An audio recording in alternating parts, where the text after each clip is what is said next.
common people are not participating in stock market is one of a problem that we used to say about our country, right? But I think the reason for this would be the hard, harsh terms that we use in finance and stock markets. Right? Like if at all you are a common person and if at all you're watching an economic news or financial news, like you might feel like you don't understand what these people are trying to say, right? Because they use a lot of hard words, jargons that we don't understand. Like common people does not easily understand such hard words of finance, which can be a reason in which the common people are not actually actively participating in stock market, because it feels hard for them, it seems to be hard for them, and also they feel like obviously it is like it's pretty hard, they'll feel like it's pretty complex thing and it requires a special knowledge or something of that sort.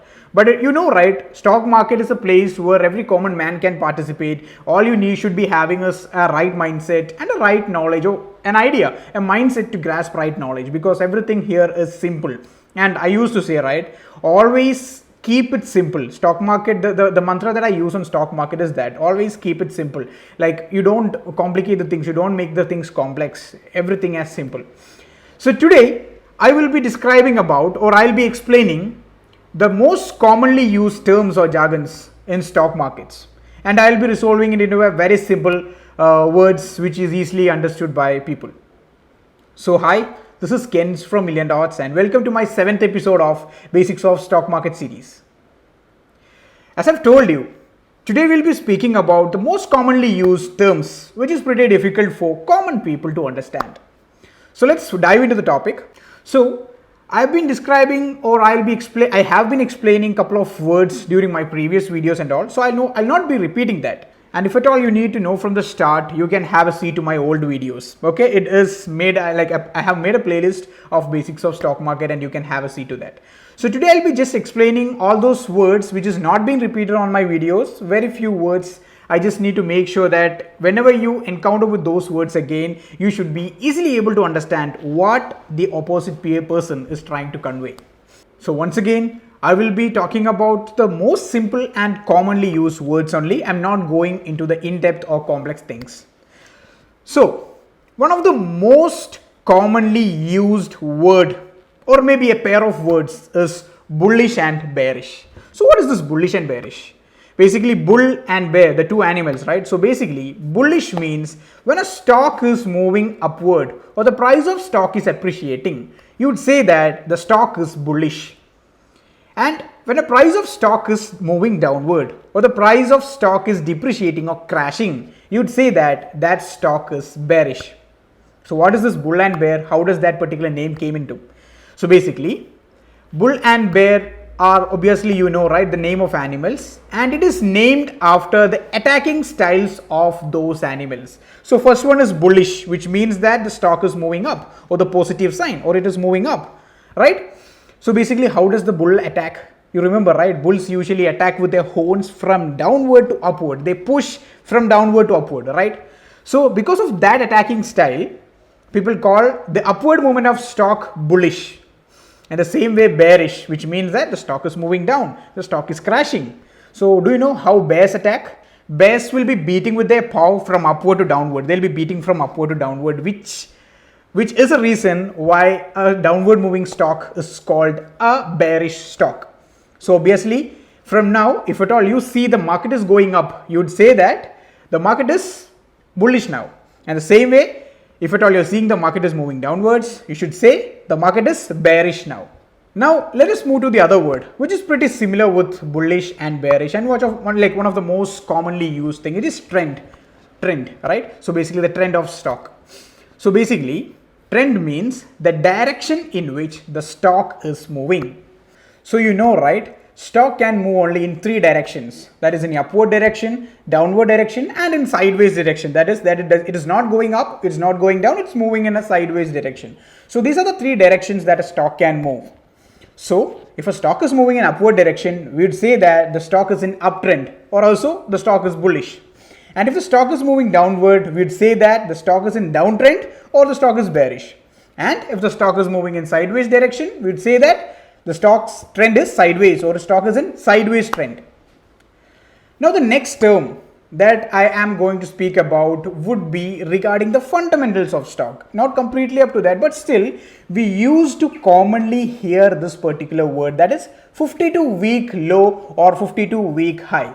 So what does this actually mean? So basically 52 weeks means the number of weeks that you have in a year. Okay, so 52-week high means it's a year's high and 52-week low is year's low. Okay, so when I say, for example, let us say Tata Motors is in 52-week high, which means that Tata Motors is at a price which is the highest price for the past 1 year. And another example, if I say Reliance stock is in 52 weeks low, which means that the Reliance stock price currently is trading at a very low price, which is the lowest price for the past 1 year. So in order to specify or in order to point out the year's highest and year's lowest points, when it comes to stock market jargons, we will be saying like 52-week high and 52-week low. And another set of words which is quite commonly heard when it comes to watching news, etc. Like when we are watching certain news, especially during the corona crash that we had past March, while watching the news or while reading any kind of financial news or something, we might have heard about this word upper circuit and lower circuit. So what is this upper circuit and lower circuit? So basically, when it comes to Indian market, stocks are allowed to make a certain percentage of movement as a maximum movement for a day. Okay, so in Indian market it is like 10%. Okay, so if a stock is moving above 10%, there you'll have a break of trading. That is, your trading will be broken or your trading will be paused for 15 minutes at least. Okay, and after this 15 minutes of pausing, you will have to restart the market. Like basically the market for that particular stock will be restarting with a pre-market and market, and it opens and goes forward. So basically, in simple terms, I'm not going into in-depth details. In simple terms, the highest limit that a stock is allowed to trade for a particular day is upper circuit, and lower circuit is like the maximum downward movement or the maximum bearish movement that a stock can have on a particular day in Indian market is the lower circuit. So upper circuit and lower circuit, usually it is 10%. So if a stock is moving above 10% of a day, it hits the upper circuit. The same way, when a stock is trading less than 10%, like if it has moved in a bearish direction for more than 10% negative side, it is like we can say that the stock has hit the lower circuit. Now coming to some of the common terms that is used while we are trading on a trading terminal. Basically, when you look at a trading terminal, there as well you see some words which you don't understand very easily, right? So let me just come to that particular words which will really help you when it comes to a basic side of trading. When you start your demat account and when you start to make demo trades or simple single quantity trades, in order to learn, you might have to know these words. So out of that, the first one would be square off. Square off means to exit a trade. Okay, so if at all you have bought a stock, if at all you have to sell it in order to exit the trade, right? So it is commonly told as, or it is commonly known as squaring of a trade. Okay, for example, if at all you have bought one quantity of Tata Steel, when I say you, please, you can square off the trade, you can sell that one quantity. So that is what we call squaring of a trade or square of a trade. And also there is something called auto square off, that is an intraday trade, that is a trade which you decide it should be intraday while doing an order, while taking an order in Zerodha or your trading terminal. Like if at all you don't know how to place a intraday trade and all, I'm giving the link above. You can just use it to watch my video how to place a long order, short order, what are different type of orders and etc. So coming back to the point, there is something called auto square off, which means that for an intraday trade, there is a certain limited time in which the stock can be holded to. That is, usually it is used to be 3:10 p.m. So once the stock is not squared off, hope you guys understand that. Once the stock is not squared off, that is, you have bought a stock and you haven't exited till 3:10, broker automatically exit the trade because you have placed the intraday trade, not a long-term trade, right? So obviously it will be squared off it will be auto squared off by the broker, and they'll be leaving us a small charge on that. It's usually like around 50 rupees plus GST as of now, I guess. So basically, to square off means to exit the trade. And the another term that we use to discuss quite commonly when it comes to trading and trading terminal is positions. So basically, what is positions? The trade you took. Simply, it is the trade you took. For example, if at all you have bought a stock, let us say Tata Steel. So if at all you have bought a single quantity of Tata Steel, I'd say that I am in a position in Tata Steel.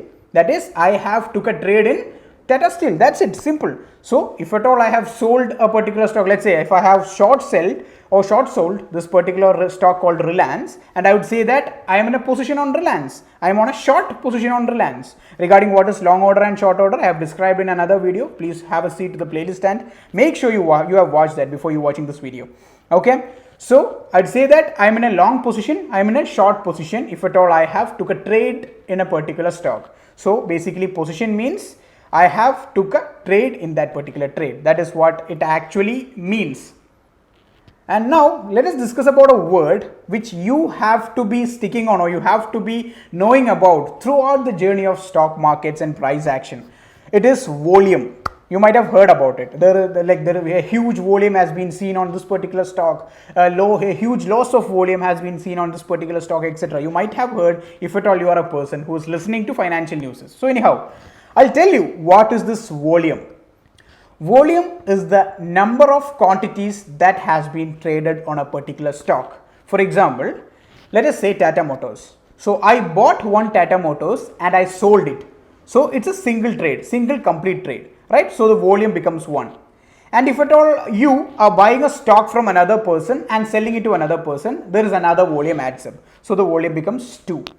Okay, so basically the number of quantities traded as of now on a single day, most probably we will be looking volume on a single day if at all it is.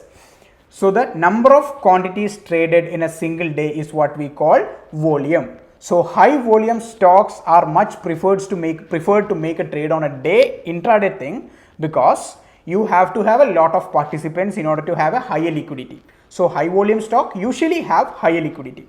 So here comes another word, liquidity. Liquidity means how easily the stock is available or how liquid the stock is. That is, if at all you are buying a stock, like if at all you have 100 quantities of stock, but if there is no sellers out there to sell the stock, that is a very low liquid stock. Okay, so basically a high liquid stock will be easily able to buy and sell, and the liquidity, the term completely depends upon or completely tell you how liquid the stocks are. So I have discussed some of the words that came into my mind while I was thinking about this jargon thing, because I have to solve the things, right? So I've just went through my things, so I found out few words, I write it down and I made it simple for you, I guess. So I hope this video was helpful for you guys, and you can comment your thoughts about this video, and also you can give me the suggestions for the next videos as well. So you can subscribe my channel if at all you need to know more about stock markets, finance and a lot more. So I hope you guys will be subscribing. Thank you.